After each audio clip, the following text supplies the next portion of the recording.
Thank you for coming back to our third session. So if you guys haven't joined in Google Classroom yet, please do so and sign the syllabus form and turn it in. So today we're going to go over Unit 3 presentation and we have some discussion in between. And at the end, we have a quiz. So आजको class पनि हामी नेपालीमै पढाउनेछौँ र अब class सुरु हुँदैछ. Please make sure to be muted unless you have to speak in between. You can unmute or you can just go to chat box and then ask questions. So let's begin. आज चाहिँ हामी नेपालमा भएको सामाजिक समस्याहरू, सामाजिक दुष्कर्म र सामाजिक असमानताहरूको बारेमा केही ज्ञान लिनेछौँ. सामाजिक समस्याहरू भनेको सोशल प्रब्लम्स हो अनि दुष्कर्म भनेको इभल्स, असमानताहरू भनेको चाहिँ इनइक्वालिटिज हो.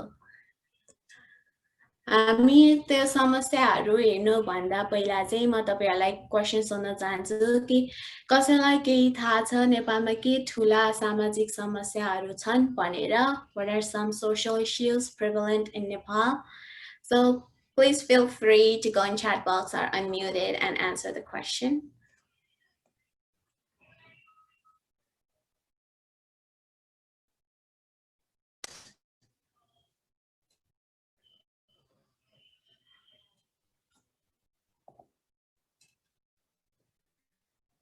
Yeah, so I've seen gender inequality, dowry system, caste discrimination, women's rights, corruption, yeah.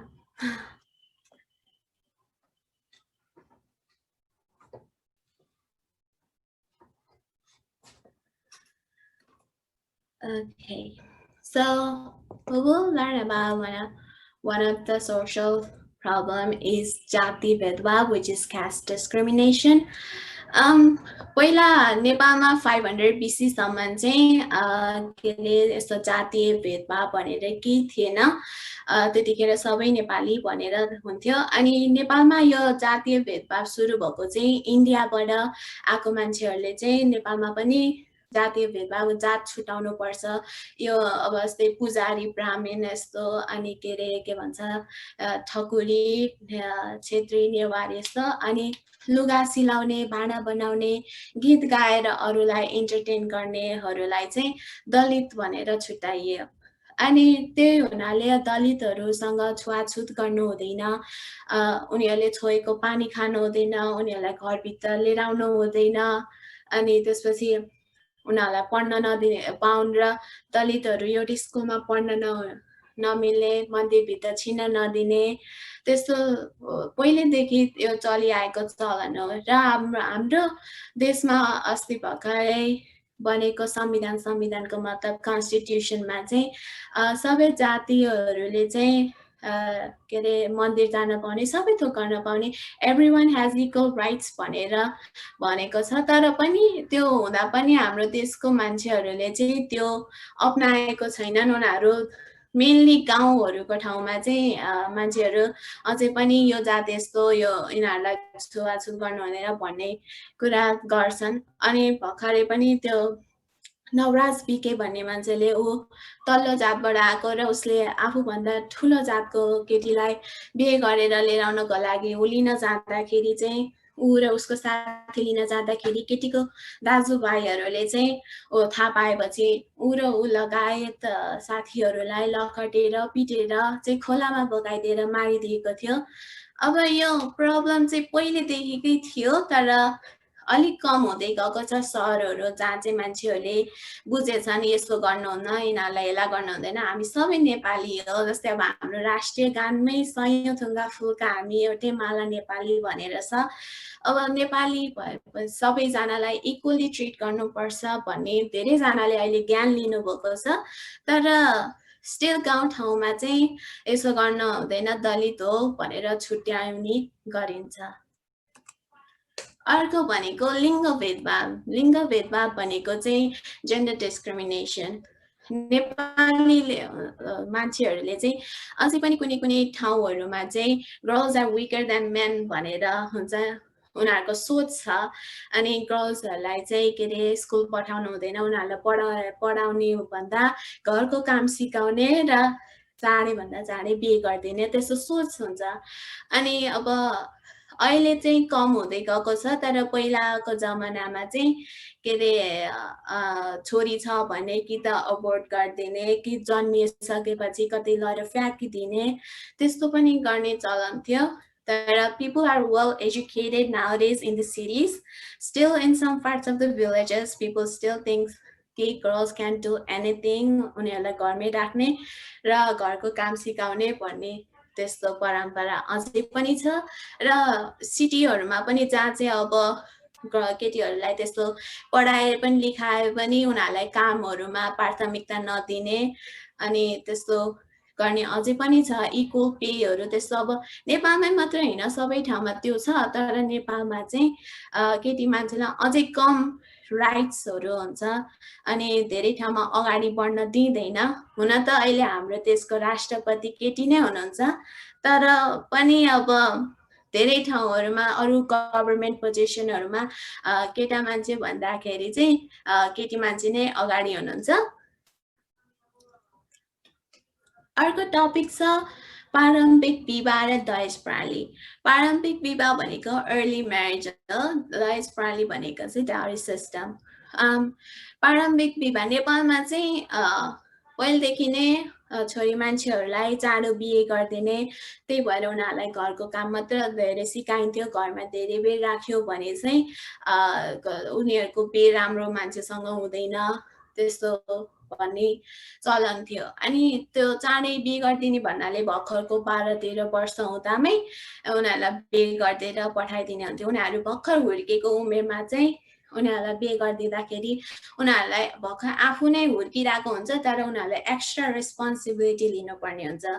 त्यो हुँदाखेरि उनीहरूलाई मेन्टल टोर्चर हुन्छ नि, मेन्टल प्रब्लम्स, फिजिकल प्रब्लम्स हुन्छ।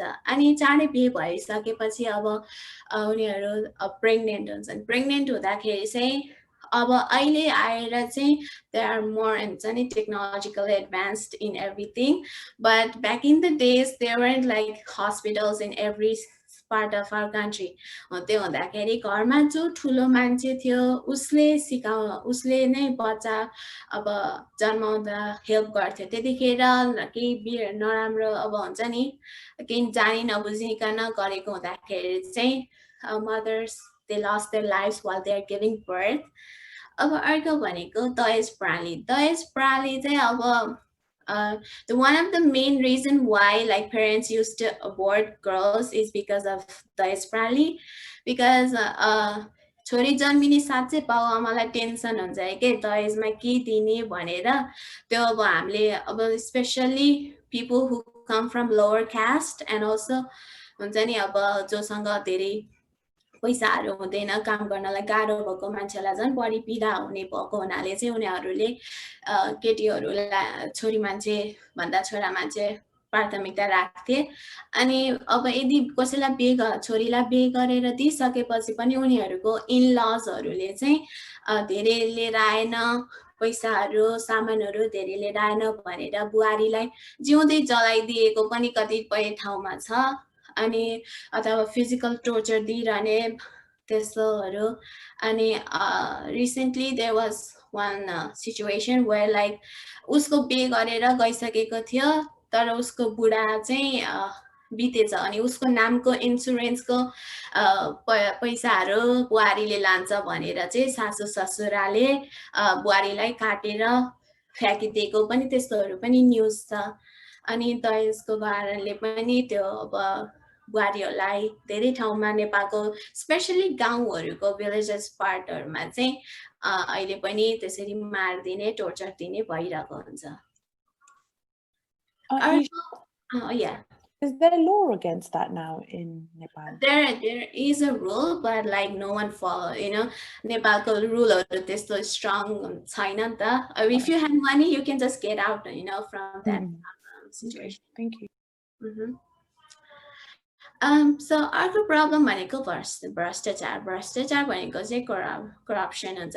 यो भ्रष्टाचार लागु हाम्रो देशको सबै ठाउँमा हुन्छ। पब्लिक सर्भिस, ट्याक्स अफिस हुन्छ, एनजिओ आइएनजिओ अनि इभन धार्मिक संस्थाहरूमा पनि जे चिजमा पनि भ्रष्टाचार हुन्छ।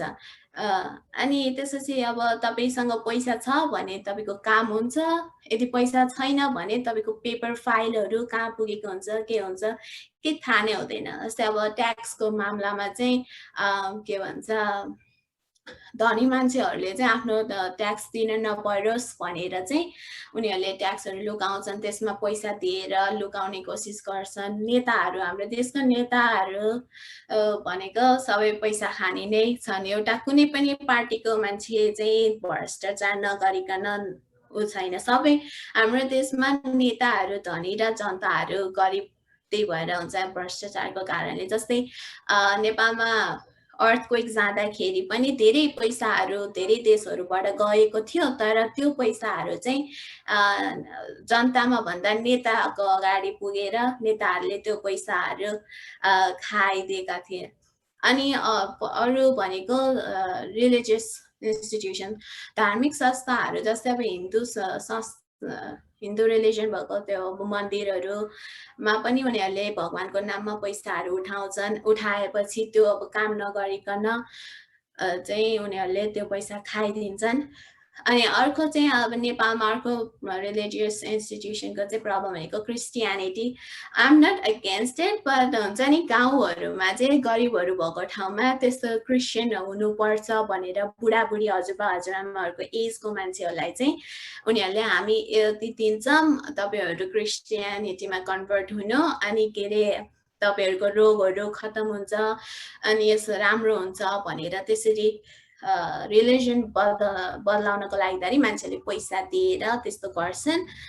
अनि त्यसपछि अरू भनेको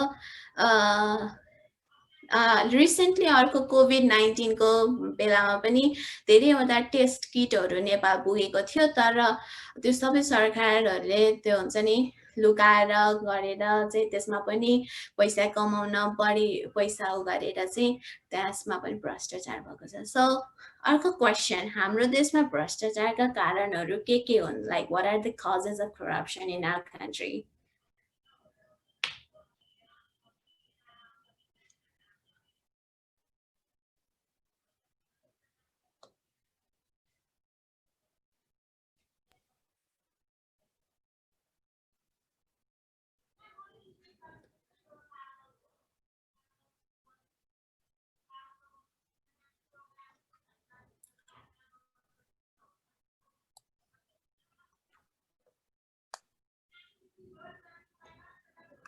Anyone have any idea?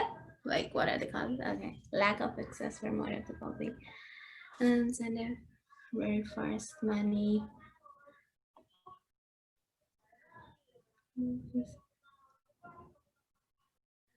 Yeah. Question is, what are the causes of corruption in our country? Like how?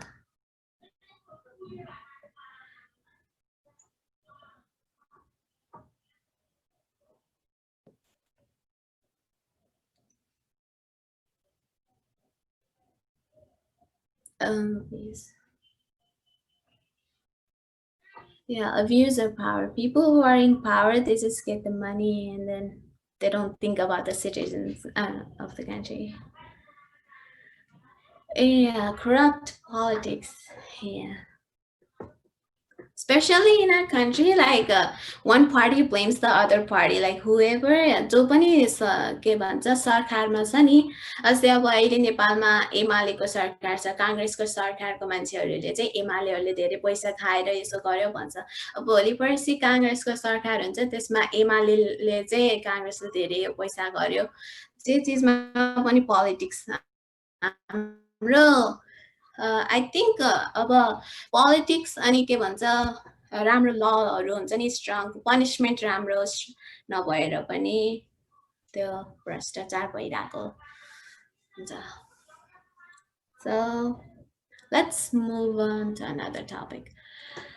So another topic is केटीहरूको तस्करी। केटीहरूको तस्करी भनेको चाहिँ trafficking of women and girls. So नेपालमा चाहिँ ब्रोकर्सहरूलाई दलाल भनेर चिनिन्छ होइन।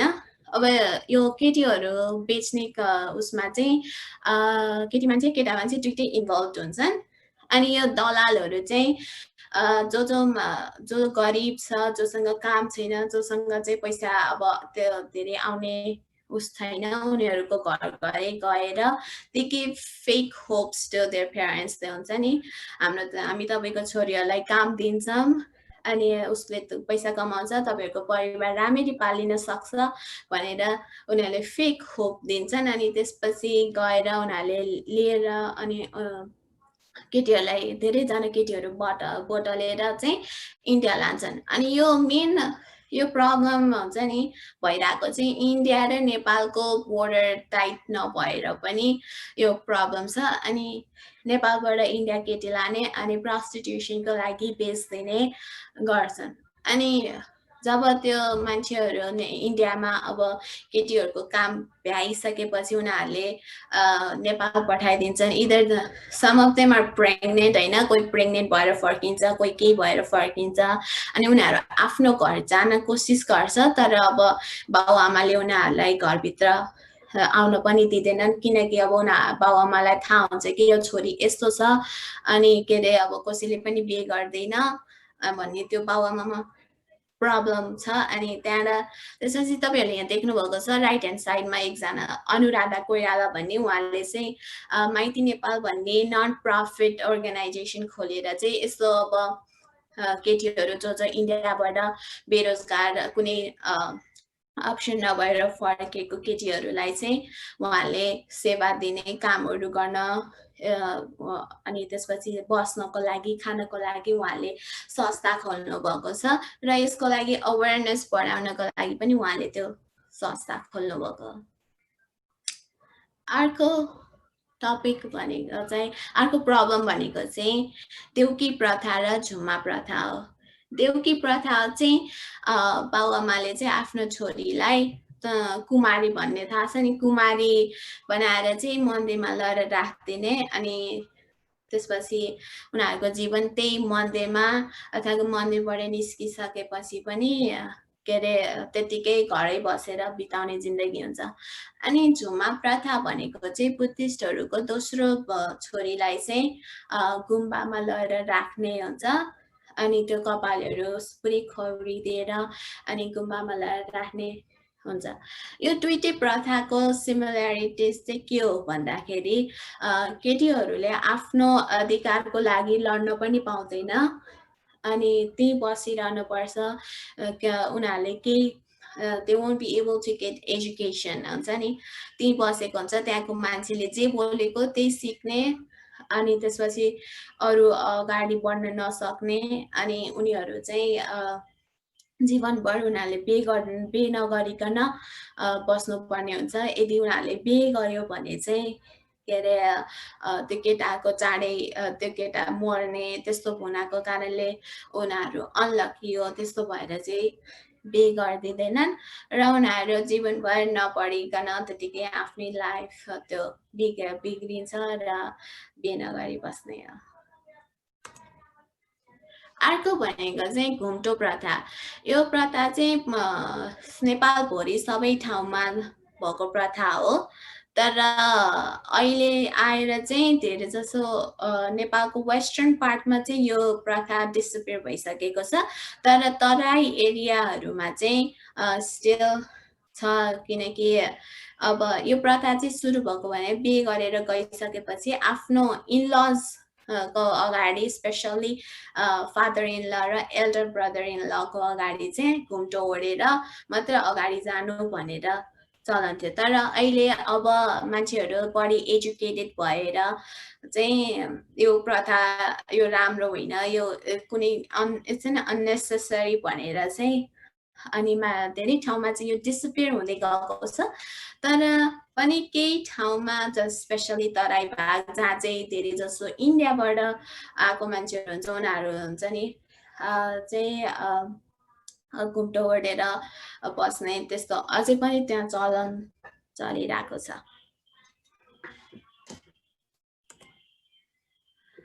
So another question, हामी कसरी यी समस्याहरू समाधान गर्न मद्दत गर्न सक्छौँ? Like how can we help solve these problems?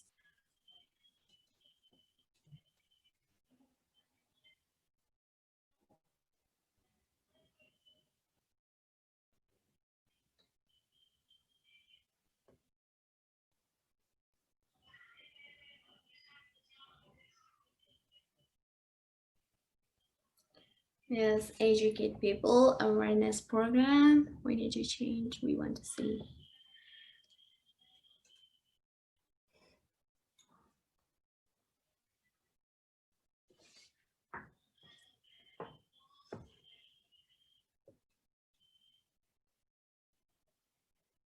Actually, first, feel free to unmute. Yeah, feel free to unmute yourself and you guys can talk.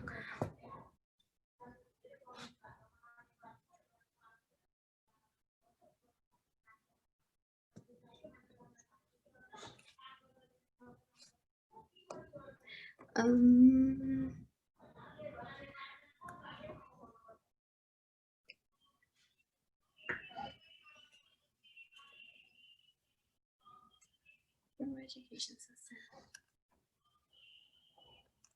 So what do you guys think about the Dalit, like caste discrimination? What do you guys think about that one?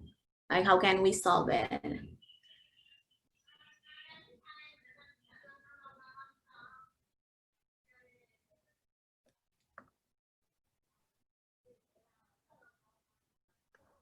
I think it's quite hard to solve it because it's a mindset that it's been kind of conditioned in all Nepali. Like, I mean, I live in the UK, and when the whole Dalit issue happened, a few months ago, even in the UK, like a lot of the parents, they still believe it. So it's really quite sad that even though that we live abroad,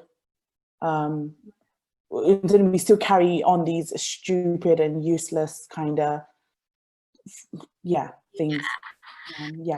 So like, I mean, we can't overlook it, and then we can't even we can't see that it's wrong. Like Nepal, how can we expect such significant changes when that's where it's rooted from? Yeah, so it's sad. It's in my family, I feel like, oh yeah, you can go ahead, Aditi.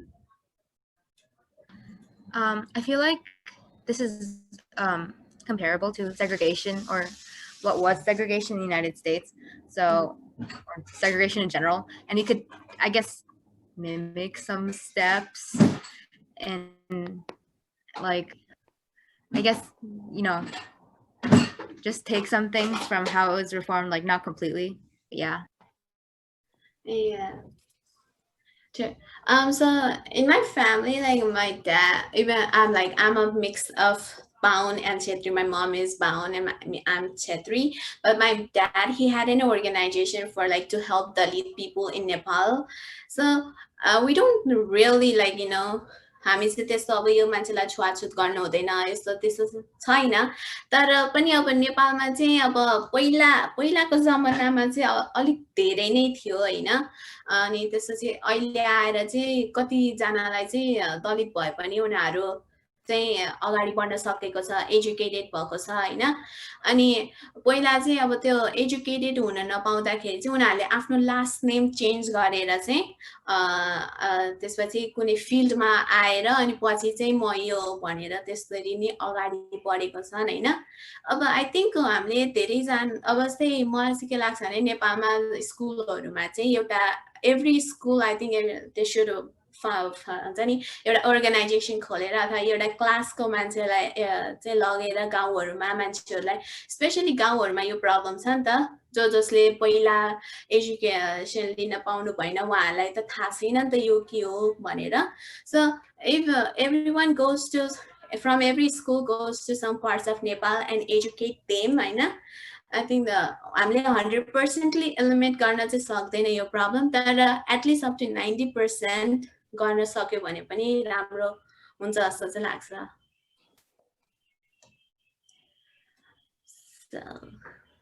So what do you guys think about like gender discrimination in Nepal? It still exists. Yeah. Very strongly. I think the one thing that you didn't touch upon was your nagarikta. So like a woman mother deki nagarikta linu sakdaina, but you have to go through via your father. Yeah, I think so. Yeah. Yeah. I mean, I think people are still actively fighting for that. Like, especially your dad was born or something like that. Yeah, so like there's been cases in the past where, of course, mom and dad have split up and then like divorce because like they're separated in Nepal, and then chori chora thulo huncha as of age 16, and once they're 16 they need to get a nagarikta, but they live with their mom, and when they need to do it you have to go through your dad's side, and for the whole 16 years, or I mean, you know, a significant part of their lives they haven't had no contact with their dad, and they have to get in contact with their dad for a piece of paper. So that's very sad. Yeah. Like हुन्छ नि केटी मान्छेहरूलाई चाहिँ अब हुन्छ नि सुनिन्छ नि अगाडि अब छुच्चो भएर बोल्नु हुँदैन, प्याच बोल्नु हुँदैन ठुलो मान्छेको अगाडि, हुन्छ नि केटी मान्छे भएर अलिक कम भएर हुन्छ नि नरम तरिकाले बोल्नुपर्छ भन्ने त्यस्तो अहिलेसम्म छ हैन। अनि अब स्कुल नपठाउने त्यो त भइहाल्यो पहिला त्यसो। बुहारी हुनुपर्छ। Yeah. Also, they are forced to get married at very early age. And if you are 23, I mean, like back in the days, my mom, she said her grandmother got married at the age of 12. I'm like, I can't believe, I was like, I can't, I'm 20 years old now, and I can't, you know, I don't know what I'm gonna do, but they got married at that age and had kids. Like, so now, like, you know, when you hit that 23, 24, like parents will force you, like, you know, you should get married and all that thing. I feel like you should be financially independent first, so you don't have to depend on your partner, and you should have a right to do anything you want to do. Do you know if there's any? Yeah. So also, okay, we talked about corruption.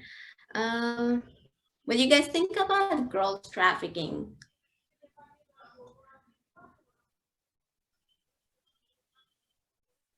Do you know if there are restrictions placed in? I researched, I mean, also I heard from my family members in Nepal, like before, पहिला चाहिँ के हुन्थ्यो भने pregnant भइसकेपछि चाहिँ छ भनेर हेर्छन् नि त मान्छेले, छोरा छ कि छोरी छ भनेर पहिला चाहिँ अब भनिदिइहाल्थ्यो, अनि छोरी छ भने अब कसैले चाहिँ अबोर्ट गर्थ्यो हैन। अनि अहिले चाहिँ आएर धेरै जसो हस्पिटलहरुमा चाहिँ भन्दैनन् रे छोरा छ कि छोरी छ भनेर, अनि त्यो इलिगल बनाएको छ भनेर सुनेको थिएँ। सो कुनै पनि ठाउँमा चाहिँ त्यो रेस्ट्रिक्सन फर अबर्सन भनेर चाहिँ त्यो चाहिँ छैन। तर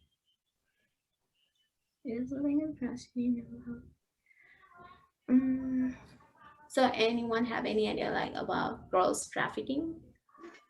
I know that like trafficking in Nepal has a lot to do with colorism too, because like the traffickers will come from India and like they'll look for lighter skinned girls. So I know that's also a big reason as to why like trafficking from girls from Nepal to like India is like a big thing.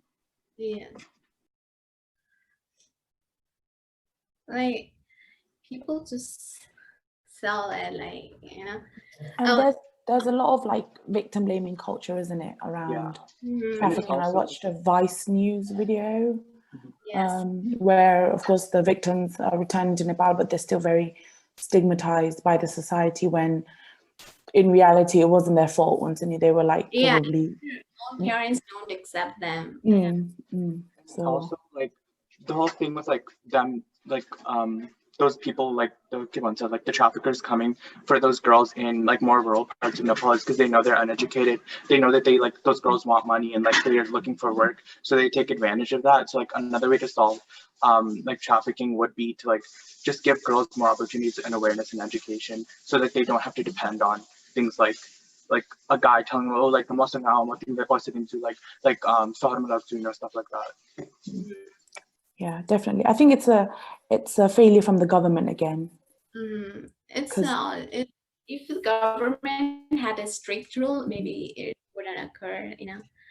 So also like those people goes to people who are really poor, you know, who don't have the options to do anything, and then they just have to accept their offer, and then हुन्छ नि अनि छोरीहरूलाई पठाउँछ पछि अब छोरीहरू फिर्ता हुन्छ कोही प्रेग्नेन्ट भएर फिर्ता हुन्छ होइन कोही अब बाबुआमालाई थाहा हुन्छ नि त पछि छोरी कहाँ काम गर्यो के गर्यो भनेर अब उनीहरूको बिहे गरिदिनलाई पनि प्रब्लम हुने भयो अनि त्यही भएर चाहिँ अनि त्यो अघि मैले देखेँ सो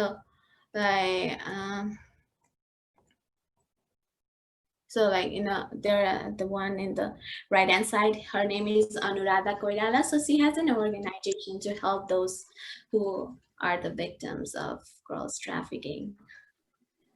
Yeah, she has like I watched like there was some sort of video documentary about Anuradha Koirala, and like she like opened up like with my thing about like she opened up a whole like it's like a shelter for all those women, and like just like hearing the stories of the women, like it was very terrifying because like a lot of them came back with like sexual like diseases, STDs, and a lot of them came back with like mental health issues, and like they were like traumatized, like they literally couldn't speak like because of like everything that had happened to them. So it's really great that like she took the effort to establish something like that and support those women, because I think she also like provides them with like a place to live and money and housing and stuff and education. Yes. So she is one of the one, and there are other few organizations who also helps the victim. So okay. So anyone have anything for like Devki Pratha and Juma Pratha? This is the first time I've heard of this actually. मैले त कहिले सुनेको थिइनँ यस्तो हुन्छ भनेर. Yeah, especially देउकी प्रथा हुन्छ नेवारहरूले चाहिँ के अरे उनीहरूको छोरीहरूलाई त्यो let's say have you guys watched the one movie like in Gazalu there was like Kumari Shrestha, she was inside the house and she wasn't able to get married. So also like उनीहरूले चाहिँ हुन्छ नि जिउँदो भगवान भनेर पूजा गर्छ नि त अनि भगवानलाई अब केही गर्न नि भएन त्यही भएर उनीहरूको बिहे नगर्ने त्यस्तो खाले हुन्छ अनि गुम्बाको यो के भन्छ बुद्धिस्टहरूको चाहिँ मैले पहिलेदेखि सुनेको थिएँ कि उनीहरूकोमा सेकेन्ड चाइल्ड चाहिँ के अरे पुरै सबै थोक त्यागेर चाहिँ गुम्बामा गएर बस्नुपर्छ कपालहरू खौरेर त्यो एउटा अनि त्यही त्यहाँ जे सिकाउँछ त्यही सिक्ने हो अनि अरू केही गर्न नपाउने भनेर चाहिँ थियो चाहिँ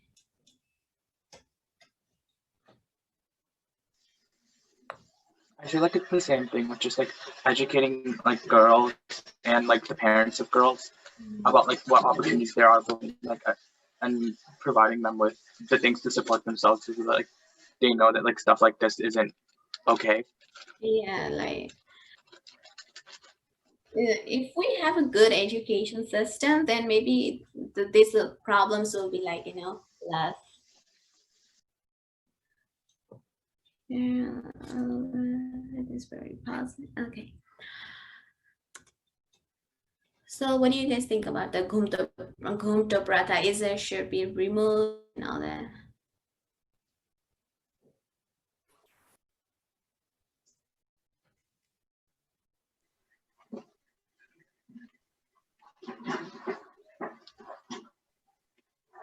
I just like I've seen people do like the kumto, but like I just didn't know it was like so that prevalent because I just thought it was something like people just realized like there's no point of like making women cover up because it's just like misogynistic. Like I just thought like it started slowly fading out. Yeah, because I don't think like girls today do that. So western part, but still there is in the like Tarai area of Nepal, like people who are like in most like in Tarai area mostly are Indian, you know, who can migrate over there. So yeah, like around Janakpur, it's quite a big thing. I remember when I visited Malik jeans like you get a lot of head turns. So let's learn if I was wearing a dress, then God knows what would have happened. But yeah, they're very I don't know if I'm right or wrong saying this, but it's very like religiously ingrained through Hinduism. yeah. I feel like it's more of a cultural thing, just because I don't think like in Hinduism there's nothing that's like says like girls have to like cover their head. You know, I'm pretty sure like the whole idea of kumto and like the parda like thing, it was just like a thing introduced into South Asia through like Islam coming over and like women and men being separated like that. But I don't think it's like within Hinduism to like make women cover. If you unpick the prata, like like who enforced it, it's probably men. Yeah. And if you look into Hinduism, you know, a lot of the things that the prathas that are outlined Hinduism is very men who told women to do XYZ, which doesn't make any sense, but it's for them to make sure they are in check. So like the gunto to me sounds like it's for men to not lust over women when it shouldn't be, and that's a very Hinduist thing, I feel like, to say. But yeah, that's my opinion. So. Yeah, like I feel like most of this part also comes from India. Like, you know how Dalit thing, it wasn't there when like there was no Indian over there. Like everyone was like counted as a Nepali. No, the India, they already had a caste system. So when they came to Nepal, they didn't see anything, and they forced like at that time, Jaya Shetty Malla, he was a Newar king of our country. So he said like, okay, we will have a caste system. So there are like चारवटा वर्ण हुन्छ नि, पहिलो चाहिँ बाहुन, दोस्रो क्षेत्री, त्यहाँबाट वैश्य र अनि दलित भनेर त्यस्तो सबै थोक चाहिँ इन्डियाबाट चाहिँ आएर त्यस्तो भएको जस्तो लाग्छ. What do you mean by like he was the king of our country? Because I think the Mallas were just like rulers of the Kathmandu area, because Nepal wasn't united until like just a couple of centuries ago. So I don't think we can say like, oh, like the king of Nepal, like back then, like everyone was Nepali, because back then Nepal didn't exist. No, but when there was not like kingdom of Mallas, it was like they weren't king. Like yeah, even before it was like Nepal, there were people who did say like they were Nepali. I don't know about that, but like before Jai Shetty Malla, there was like Karati, yeah. Karati people were living in Nepal, so they said like everyone is Nepal. So after Panchayat or something, then they had then Jai Shetty Malla was the king, and then everyone, like the influence from India, they made it a caste system and all that. So Simon had a question: how do you educate people in small rural villages? I think like हामीले चाहिँ नेपालको हरेक पार्टहरुमा हुन्छ नि, just like over here, like you know every city has a school, like so हामीले सबै ठाउँमा स्कुलहरु बनायो, अथवा स्कुल बनाउन सकेन भने पनि लाइक इयरली प्रोजेक्ट हुन्छ नि, हरेक स्कुलबाट कसैलाई कुनै क्लासलाई लिएर जाने के गाउँहरुको मान्छेहरुलाई एजुकेट गर्नलाई, यो चाहिँ राम्रो हो, यो चाहिँ राम्रो हैन, यो प्रथा हामीले छोड्नु पर्छ किनकि यो it's an unnecessary, some of the प्रथास आर लाइक अननेसेसरी. अनि हामीले त्यसरी हरेक कुनै कुनै स्कुलबाट ठाउँको गाउँहरुमा गएर त्यसरी एजुकेट गर्यो भने नि यो सबै प्रब्लमहरु चाहिँ अलिकति कम हुन्छ होला जस्तो लाग्छ.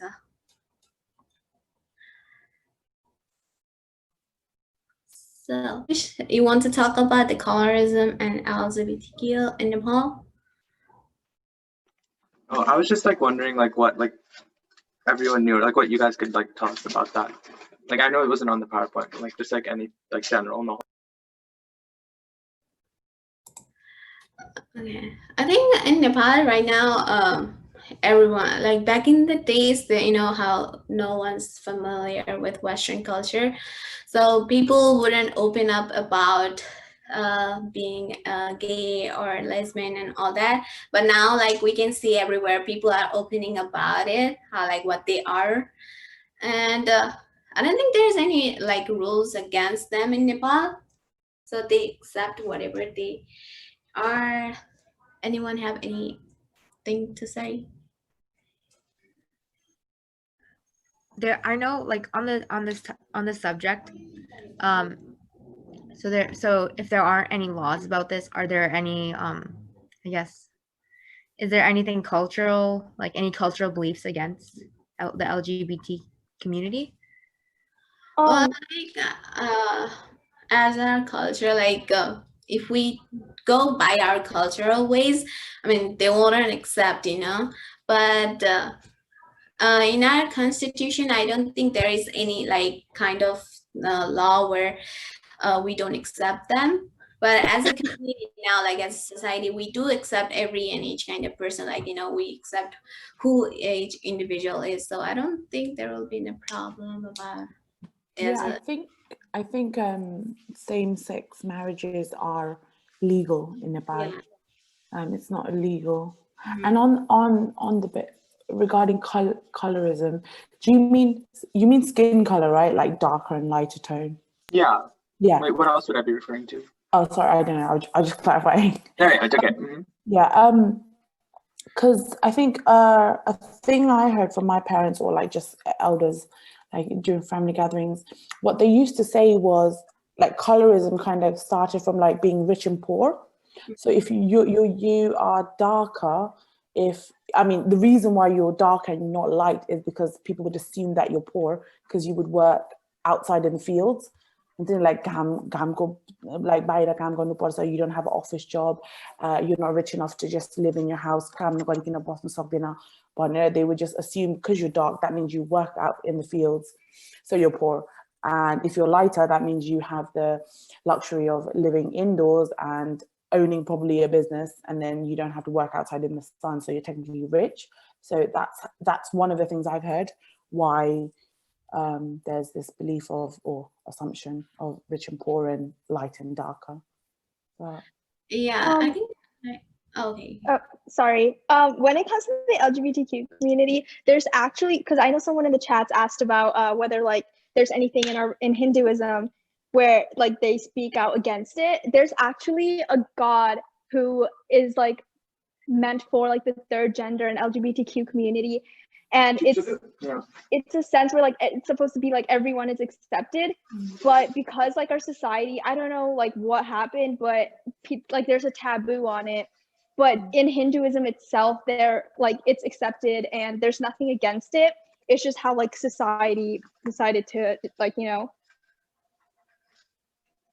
Yeah, I'm pretty sure there's a lot of like LGBT themes in Hinduism. Like it's not something that's new, or like I think someone said it earlier, like LGBT like is not like a Western concept. Like that whole like everything about that like has always been like existent in Nepal and in South Asia. And I think like Hinduism definitely like there's a lot of different themes of like gods being girls and guys and like other things like that. So it's definitely not like a new concept. Also, like for the colorism thing, like what I have heard, like from people, like if you are darker color, they assume like you are from Dalit, either you are Kami, Sarki, or Damai, But like Dalit, Kami, Sarki, they are the ones like how they do like kapda silaune and now they are like fashion designers, in English, like if you say so, and so like back in the days it was like mullahs and ranas shahs, they used to rule, so they were like fair skinned, so they already like you are rich and so you get it. So there was like a color discrimination also, like when you go to the Tarai part of Nepal, like most of them are like a little darker than the Himalayas part of the Nepal. So also I just want to add that when I think someone brought up like a question about like laws, whether there was any law like against like the casteism and colorism in like the LGBTQ community. In the constitution, I did a little research on this a while ago. In the Nepali constitution, there are laws that says you can't discriminate, you can't like segregation and all that, it won't be tolerated. But because I don't know, like it's the Nepali government, like they don't really enforce it, they just have it there to say. But when like there's crimes against people because of their caste, like sexuality, all that stuff, like they don't really enforce it well. But there is a law that says like you can't discriminate, but it's not enforced in the constitution. Yeah, and I think it's also a very like societal thing about like that like people accepting LGBT people. Like I don't know if you guys know, like there's like this guy on Instagram in like who's Nepali, who's gay. His name's like Suraj Tamang, and like so many people like although he's a bit weird, like I will say that, but like overall, like a lot of people like pick out the fact that he is gay, and like they really make fun of him for that, and it's mostly the Nepali community saying that about him, even though like other than that, like there's not really much to say about him. And I think it's just like a societal thing about how we view people from that community.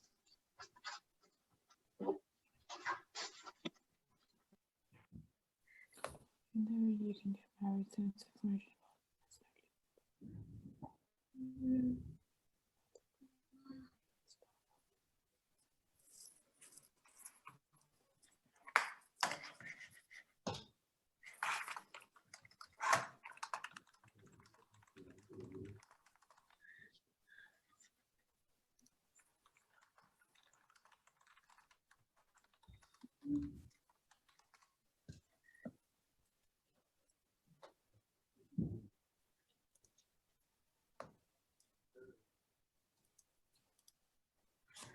Okay, so anyone have any other questions?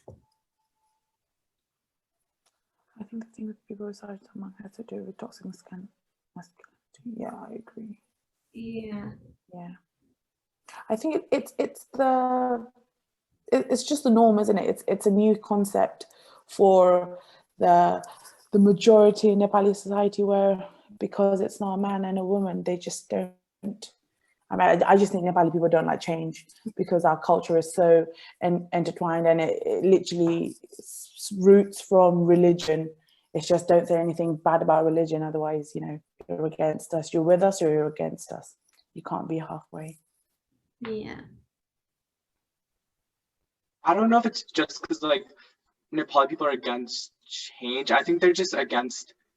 Well, actually, you're right. No, they are like against change in that sense. So I don't think like it's not like they wouldn't be willing to accept it at all. Like I think it's just because there's like a lack of awareness about it, and they just like go off based off what they see in movies and TV shows. And obviously, like LGBT people and darker skinned people aren't represented properly in Nepali or South Asian media, which is like mostly what Nepali people watch and consume, right? So like they don't have much to go off of. So they that's why those people are marginalized, because they're just not like people just don't think that those people are like around them, even though like there's like LGBT people like literally everywhere, and like same with like darker skinned people. Like I mean, a recent point. This is not about the LGBT community, but like Dose just happened, and I don't know if any of the females or if you have sisters in your family, like continue when you're on your period, you're not supposed to celebrate certain rituals.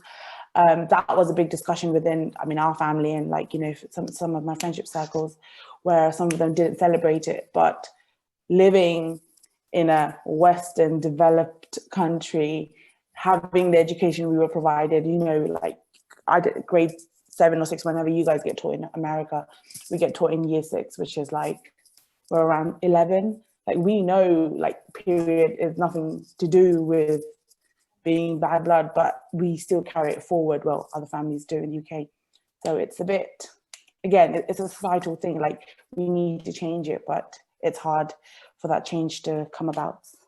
But yeah, they just don't want to change because to them it's something religious. It's their faith, which is in my mind a bit stupid, but you know, each to their own. And so like it's still in my house, like we don't go to kitchen for 4 days. And yeah, like when I got in mine for the first time, I was young, and then I didn't know anything about it. Like we do like this kind of things. Like I had to go to stay at someone else's house for like 10 or 11 days, hide from my father and my brother, especially. We can't show our face to them. So that's why, because I stayed there. And then later on, like recently, I was like researching like why girls aren't allowed to go to temple and kitchen and all that thing. And I learned like back in the days, like women, they had to do lots of housework, like, you know, 24/7. And so men thought about it, like, you know, give a rest for them at least for 4 days in a month, so they can get a cooked food by someone else's. And like the reason behind hiding from your father and brother, I didn't get it about that one, but like the one reason why women were like put it out in a hidden, like in a dark room, because like there weren't like too much of people back in the days. Like mostly they were like wild animals, and they get like attracted towards blood. So they were scared if, you know, a wild animal will attack to them and all that thing. And the reason for not going to temple, I think I heard it's because like hygiene reasons. It's not like all kind of temples, but like there are some temples, if we go during our period, we attract negative energy towards us. That's why like people don't allow girls to be inside temple. And also like back in the days there weren't like too much of like all those tampons and pads, so I mean, I get that. I completely get that. Back in the day, we lived in a very different world. So, of course, what your dad said, living outside, animals living in the wild, but we don't live in the wild right now. That's my argument. Something that I like wanted to touch on is you said that like it was for girls, or not girls, menstruators to kind of rest, but I feel like that doesn't really make a lot of sense, especially in modern society, because if you're supposed to be resting, why are you not allowed to touch things in the kitchen? I remember in our interview with Millie Odigati, she kind of touched on this, but it just like the points don't really add up, and even though the intentions might have been good, I feel like currently in society they're just holding menstruators actually achieving.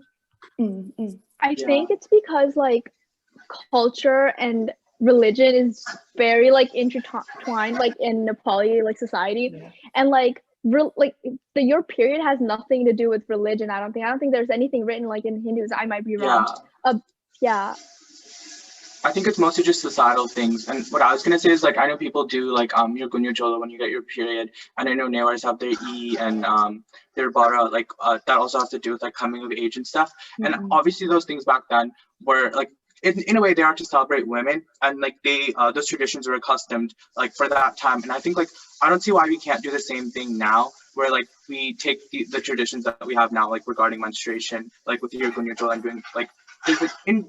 When we do those things, like we are celebrating those girls and those women, right? And I think there's like ways in which we can like keep that, but also like bring it into the new like modern world. I don't think like culture needs to be stagnant. Like it should be evolving as we evolve. Like we can't just like stick with those like hunter gatherer, like back when the animals want to eat us, like mentality in today's world, like when like things are a lot different.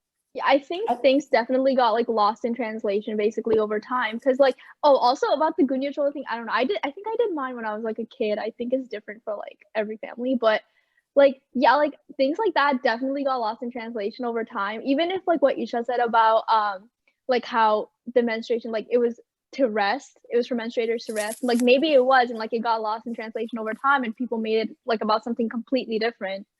Yeah, so like I tell my mom, like back in the days things were like this, so like that's why they were like telling girls to not to go to kitchen and be in a dark room. So like I tell her like if like when I start living in myself, I'm gonna in future if I have a girl, like I'm gonna let them go in the kitchen and celebrate festivals, because it's like I think like it's a gift from a god, like every month you get so you can have a baby in future. So like people take it like that way. And so about the gunya chola thing, I think it's like you celebrate it before you get a period. I got mine when I was like 11 or something like that. And what people do like a Bil Bibaha or something like that. Yeah, that's a That's your Gufan Bil Bibaha. Yeah, Gufan. But someone's written on the chat, I was told it's because energy will attract that of the murti, and the murti will become lifeless. Can they elaborate on that? Like murti is in the statues of the god will become lifeless. I heard that. Well, it's not me who wrote that thing, but I heard that like the spirit in the temple, it will become lifeless because the blood is so powerful. So in that way, it takes away the energy from the temple. So that's why they are not allowed to go to the temple. Yeah, like a lot of those things, like back then, like ancient civilizations, like the ones who spoke Sanskrit, like all of that, like they had all that, like those things figured out, and like they had thought it through. But I think like same with like through time and things getting lost to translation, like it's a lot more like mixed up than like what it was back then, because like even like there's like a science behind like where the murti is placed inside the temple, like which way, like the magnetic center of the temple being like the murti itself, like it's things like that like it's all very thought out, and like obviously now like a lot of us don't know about that, but like it's things like this about like how like the blood can be so powerful that like it can take energy away from the murti. Like it's stuff that we don't know, but like I think we should all definitely look into, because it is like it's already there in our culture. Like we just don't have that much knowledge about it. No, yeah, I agree. Like back in the day, like the Sanskrit, like people who spoke Sanskrit and stuff, like like it's all so, it all makes sense, and there's like a reason behind it. It's not just some like superstition that they came up with. Even if they did like make it a superstition, it's because there's like a reason behind it. And I think it'd be really cool if we all like looked into it. I know like one thing that I found out recently, which like I was so shocked, like when we take arti, like in Hinduism, it's to actually cleanse like the place, because the fire like it's used as like to like cleanse stuff, right? I thought it was so cool. I didn't know that, you know, like I just thought it was like same with giving water and stuff, and like that. Like the jal, yeah. There's like scientific things all within it, but I just think like people just don't know, you know, they're just not educated on like what it actually means, like the scientific things behind it. Because like I don't think there's any reason as to why we do all like the traditions that we do with like without any reason, you know, like same with the tikas that we put on, like with your chakras and stuff. Like this is like your agya chakra, and like there's like a lot of power associated with that, and that's why you put tika on there. And like different tikas like have like chandan tika has like soothing like effects on your skin. Like it's things like that, like that have thought into them, but people just like don't know because it's not like common knowledge.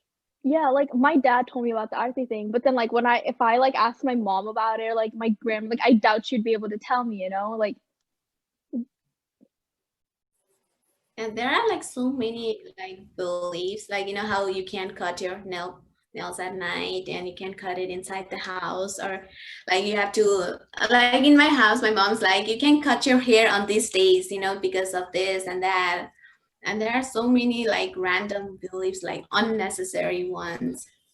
I do think some of those like definitely have like they're rooted in like common sense. Like there's a thing about like rati kucho lagaunu hudaina, right? Because like back then like there obviously wasn't like a lot of light, so like you shouldn't broom at night because like you could sweep away something that's like valuable that you can't see. Or same with like cutting nails at night, like you don't know what you're cutting, you won't see things.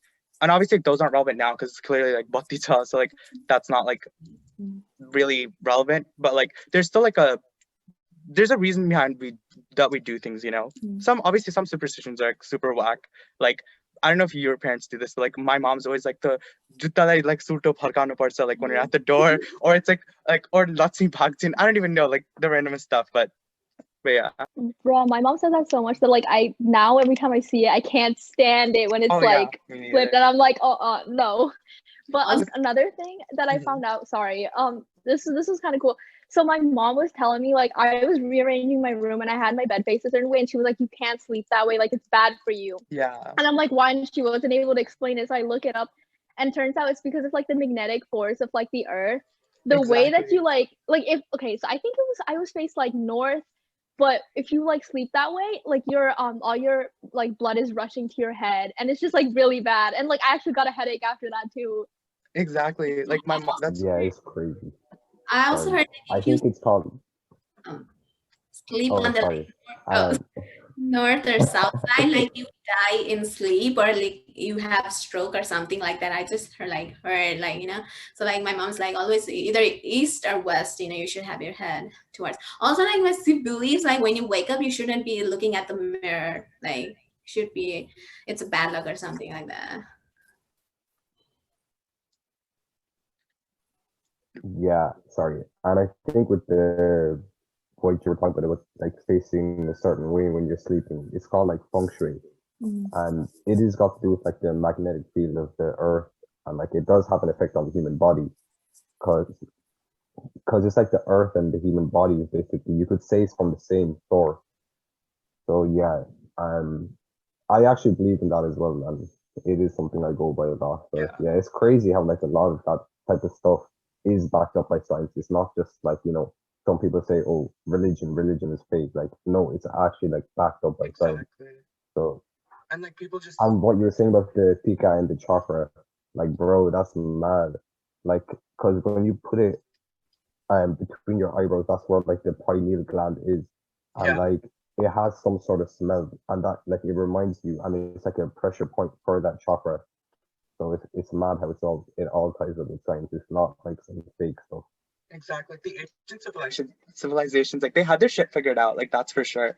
And it's just like again, like things got lost in translation. But even like things that aren't like so much scientific, just things like when you drop a piece of paper or money on the floor, like dhogna parcha, like that's just more spiritual. And like even though like that seems kind of petty, or not petty, but like very like minuscule, not as like relevant.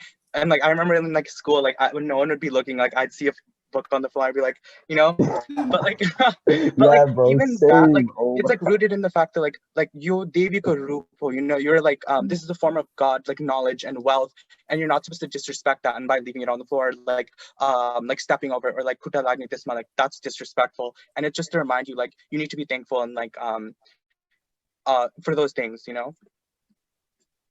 Yeah, I definitely agree with you. And it's like, another thing is, Nepal, they have their water, like this kind of copper kind of Yeah, brass. pot, like, Oh yeah. yeah. Like there's a reason to that. It like, I don't know what the right It word for it is, but it like purifies the water, like it yeah ionizes it, something like that. Mm. So it's yeah crazy how that's like a lot of ancient civilization stuff back then, like they were living a much more better lifestyle than we were. Like yeah. even though we have technology, that doesn't mean anything. They had everything figured out. Like And they're a it's lot more in not touch all with about nature too. technology. Yeah, more Um, exactly. It's like more in touch with okay. nature. And I've heard that like Also, sorry. oh, sorry. I don't know if this is just like me being I don't even know if this is just me being superstitious or like I don't even know what it was. But this was last year. I remember this so clearly. I think it was like Saraswati Puja or something. And my mom made me listen to like the bhajan that morning. She was like, "You have to listen to it. Like, I don't care. Like, go listen to it like on your way to school." So I'm listening to it like on the train. And I had a test that day, and I did not know, right? And I was so scared, and I completely winged it, and I got like an A on it, and I was so shocked. I was like, "It has to be because of the bhajan. Like, it was definitely because of that." Okay, that really worked out. But even things like that, like during Basant Panchami, like Sri Panchami, Saraswati Puja, like like little kids go to mandirs, and like on the walls of the mandirs they write their first words. Even things like that, just like that's like pushing education on kids and like showing its value. And I think that's very like I've never even thought about like how cool that is. But like if that didn't exist, like people wouldn't value education like they do. Yeah. Yeah, and another thing I've heard is like in people who live in Nepal, I don't know if it's like widely known, but like it's really encouraged that when you wake up, the first thing you do is like go outside bare feet and like walk around in grass or nature. And there is actually a meaning behind that because it's like it grounds yourself. It's like Yeah. a form of grounding yourself. So it's really crazy how like it all ties in and stuff.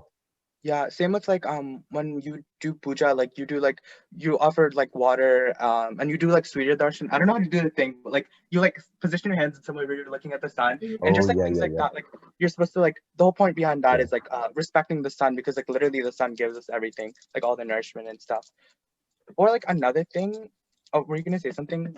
Who's camera on Oh no, Jared? I Sorry. wasn't sorry. No. Oh, Yeah. another thing, like I assume you guys have all seen like the Dhunge Dharas in Nepal, like the Hiti, like the Dhunge Dharas. And like I watched this video on it and I thought it was so cool. So I'm just gonna share. But like basically like Kathmandu's a valley, right? So like it's like mountains on the top, and then like within like the deeper part of the valley, like it's like all like flat and stuff. So like how that works scientifically is like all the water comes down into the valley, right?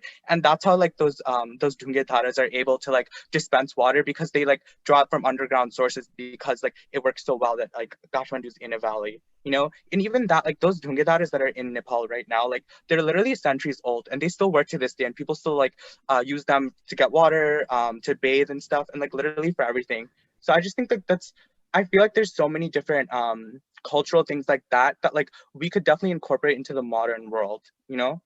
Yeah, like Yeah. okay, so we talked about how like back in the ancient civilizations, they were like so developed and they had all this knowledge, right? Like imagine what we could do if we research that, we use their knowledge and then mix it with the modern world and Exactly. technology we have. Like that's so powerful. Exactly. Yeah, of And And course. another also, thing, Like if Go ahead. yeah, sorry. Go on. I was just gonna say, like, another thing, like, now with everything going on with climate change, like, shit is getting fucked. Like, it's hitting the fan real quick. I don't know the world's gonna look like even in like the next 5 to 10 years. So good luck to all of us, first of all. But like back then, like everything that like the people would like people would do back then, it was very intertwined with nature. Same with the Dungedaras and like all the things we do. It's like, have you guys ever noticed how, like, I feel like any Nepali I know, they know how to garden, they know how to farm, because like that's also very like ingrained in our religion, like growing jamara and like offering flowers. Like, you need to like be intertwined with nature to do all those things. And I think like all those ancient traditions, like they are so intertwined with nature, and like that's definitely something we've lost, like since like the world wants to be more westernized, because of that. Like Nepal's like the Nepal that is now is so different from the Nepal that was before, because everything's so much more congested and like polluted. But if things were just like how they were before, like Nepal would be a lot more cleaner, that's for sure. I literally have a money Yeah, I plant in my definitely room. get you. Me too. Oh my God. Bro, it's like right here. I have like 3. I have one here, and then I have like a bunch outside because my dad's obsessed. But also I was gonna say, my dad bought like this acupressure mat where you like walk on it, and he used to tell me, like, he was like it's a shame that we don't like talk about this now, but back in the day people used to walk barefoot because it's actually good for them. Like, you know, certain points in your like feet reach like your head. Like, I don't know, it just like somehow all works together, and I have it right now, and it hurts like hell, but it's like it's good for you, you know. That's crazy to me that we like don't know this. Yeah, like we don't know it. We don't consider it as like medicine. Like we don't. I'm guessing people don't learn that in med school, right? Like acupressure.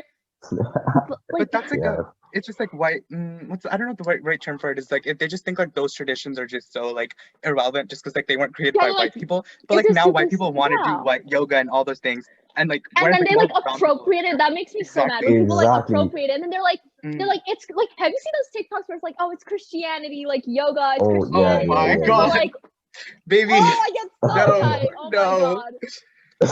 Or like just and then they call like sorry, they call like manifestation and all that witchcraft, but it actually originates from Hinduism. Like, bro, exactly. Like, baby, we've been doing this for thousands of years. Like, what are you talking about? We literally do it unintentionally. Exactly. Or like just like the foods we eat, like all the spices, like especially with turmeric, and like literally everything in our like cuisine is just like also in touch with nature. Like same with like the way the calendar works, and you know how we do like Jane Purnima and then like Magi Sankranti. I know we talked about it last week. I was gonna say this, but like just like how like we go by everything like the lunar calendar, and like based on that, like we eat kwati on like Jane Purnima because it makes your body warmer and you're getting ready for the colder months, and just like things like that. And also like just the foods that we eat, like there's a purpose to everything. And I feel like that's also something that like people just don't think about like on the regular. But and like a lot of our like tradition really heavily relies on like alignment of the planets and alignment of the stars, and like but then it's so washed down in like Western areas where it's like astrology is like, oh, I'm a Pisces, I can't talk to you. Like that's not what it is. Like it's so like washed down, and like or there's people all like shit on it because it's like, oh, like that's like a pagan thing. Yeah, dude, it's so annoying when people like they just dismiss it when we say it's Hinduism, because they're like shut up, you're just being like religious, like all that stuff. But like literally it's not even just religion, because even like within Hinduism there's like obviously the gods and that aspect of it, but then there's also like the research, like the Vedic research and stuff, right? Like there's like a difference. Like there's literally, I mean, obviously our religion, like our superstitious, like all that stuff, like the spirituality stuff ties in with our reality. Like it's all connected, and people don't understand that, and then they just dismiss it. Like they're like, oh, you're just being religious, like Christianity, like no, like it's yoga isn't Christianity, like shut up. And especially with that, like I'm not trying to gatekeep in any way, but I'm just saying, you know, dreadlocks and locks and that type of tradition with hair where you're like have dreadlocks, and everyone thinks it's from like the Viking era, or like the black community started it. But it actually originates from Hinduism. Like even Nepali people think that. So here's the thing, like, because I know some like people, like I know someone like dies in Nepal, they have it, and then like even my own parents will be like, oh, they're like, also like kale justo kopal banaka. I'm like, homie, are you? And it's like exactly, like things like that. Like, and we say that like Jatal, like those are in our like bhajans. We talk about Shivji's like his dreads, and then like, but then we still associate with that. Like, it just doesn't make any sense. Like how disconnected people are. I think it's because like cultural appropriation took over.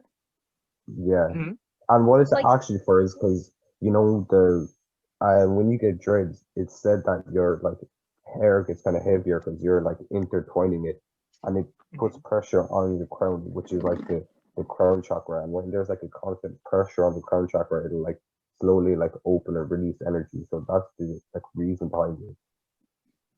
I think like it's because of cultural appropriation. Like there's like a difference between appropriation and appreciation. Because if it was appreciation, we would still be able, like, even our own parents would be able to associate it with like Hinduism, right? But they don't, because like, I don't know, it just got like so cut off from our culture. I also think it's just like same with like when like you go to the mandir and you just like put the tika pani, put the pul pani, like I feel like there's so like no meaning behind that because you're just doing it because you're like, oh, like punya paincha, like you'll get something good, like it'll be lucky. But like I don't really think it works like that, you know. And but people are like very like they've all like most Nepalis have bought into the idea of like just doing that because it's like what you're supposed to do, but like they don't really think about like why you're supposed to do it. Mm-hmm. Also, I think Ashika asked in the comments about like the Dalit Lives Matter and like the Black Lives Matter thing. I actually had this like argument with my friend. I think that like Dalit Lives Matter, I don't think that itself should be like the phrase that's used, right? Like I think it should be like something else because it does undermine like the Black Lives Matter movement. And like I understand that they're similar in some aspects, but at the same time, like it's completely different. And it's, I feel like I don't know, I feel like there should be another like statement used to like express that, you know? Yeah.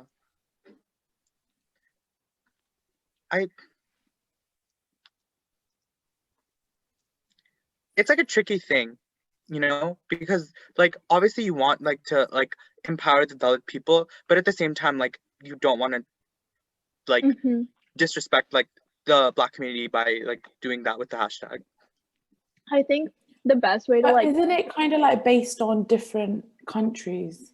So like Black Lives Matter is mainly for like the Western world, let's say, where there a majority of Black people, a population of Black people. But in Dalit Lives Matter, yes, I know, I completely agree with you, for your name, Akshita, about how they shouldn't use that hashtag. But Dalit Lives Matter is only like a Nepal kind of based I think movement, isn't it? It's not no, really but it was worldwide. originally derived from like Black Lives Matter, and even if it wasn't, like it seems that way. And I know a lot of people in Nepal, like I've seen them like post Black Lives Matter without fully understanding it, and then right after that, like I remember this all happened in like the same time, like in like May, right? There was like caste discrimination, like the Navraj BK thing happening, and then the George Floyd thing, and people were connecting it.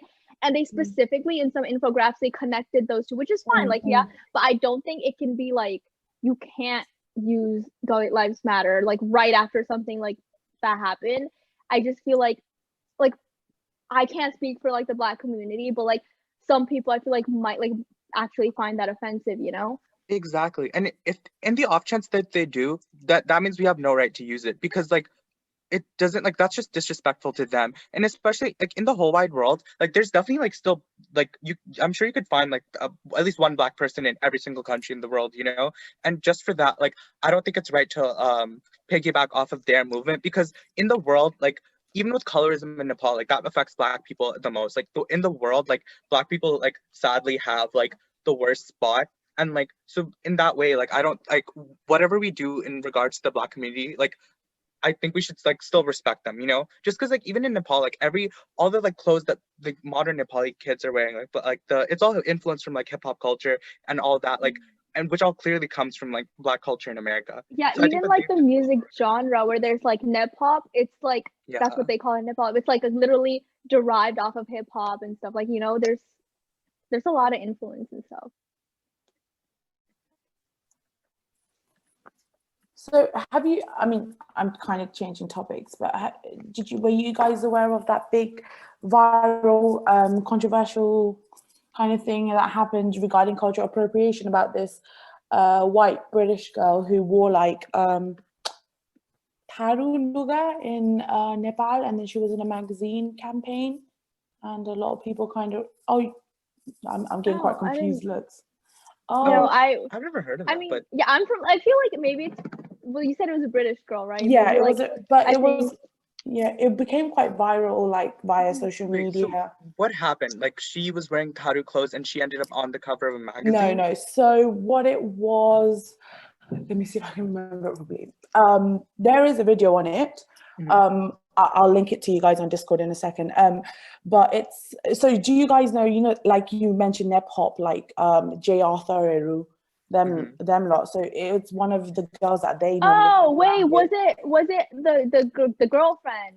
Yeah. So Jemima Toms is like one of, I think she's girlfriend of one of the artists, or she's part of that group, and she loves Nepal.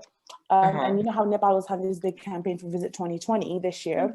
So this was last year or early this year. And then she got called upon by a hotel or a resort to come do a modeling shoot for them. And she had to wear the Tharu community luga. And of course, Tharus are apparently the untouchables, considered that. And so there was like, I think it was a group of girls from the UK who said it's cultural appropriation, she doesn't understand what the Tharu community go through, XYZ. And yeah, it just kind of blew out of proportion in a sense. I don't think it's her fault if like the hotel, like the resort, like invited her to do that. Exactly. Like, and it's because they're colorist. Like, why would they invite a Gori when there's clearly more than enough Nepali women in the world for for them to dress up? I don't think if people are hating on her, I don't think it should be like her like that should get the hate. Yeah, but at the same time, I feel like she should like kind of look into that, and like someone should have told her like, girl, maybe that's not the best idea. Like, maybe you shouldn't be doing that, Yeah, but like I feel like the hotel themselves, they should have like considered what could have happened. Because that's like the similar situation that happened to, okay, I'm jumping back into America, like with Kendall Jenner, when she did like the Coca-Cola commercial, and then she got a lot of backlash for it, for saying she should have known. So it's very kind of similar to that. Yeah, but there was a big thing.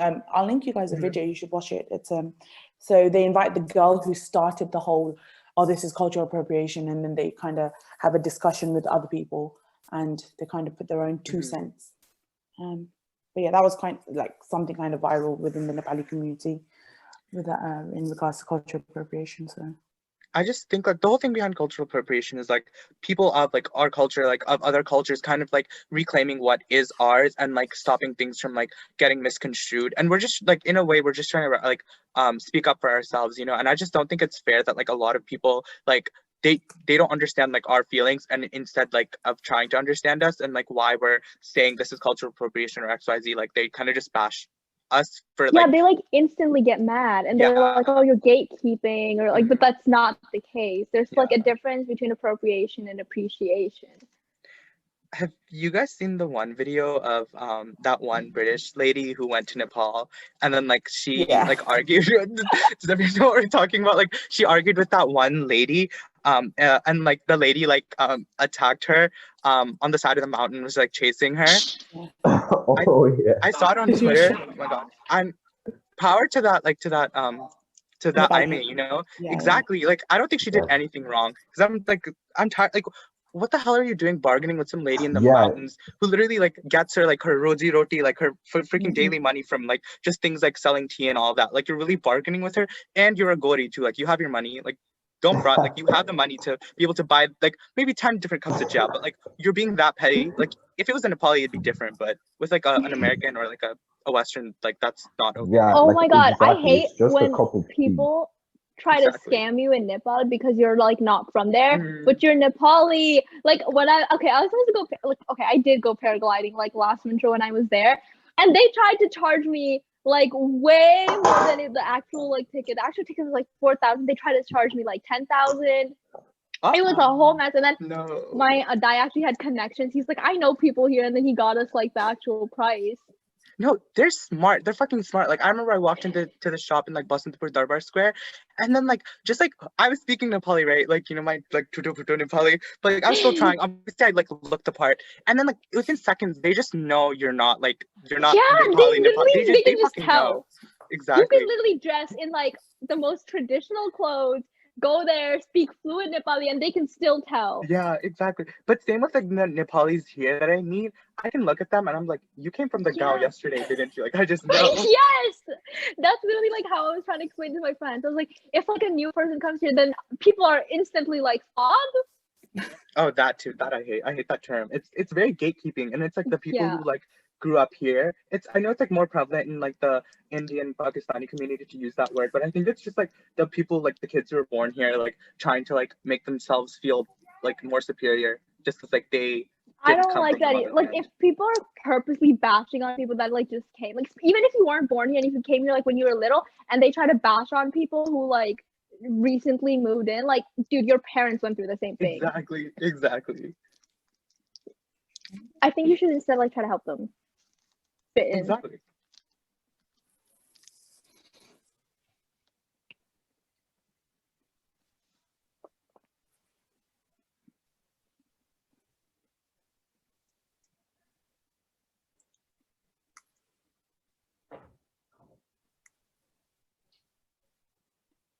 So, are there any other discussions?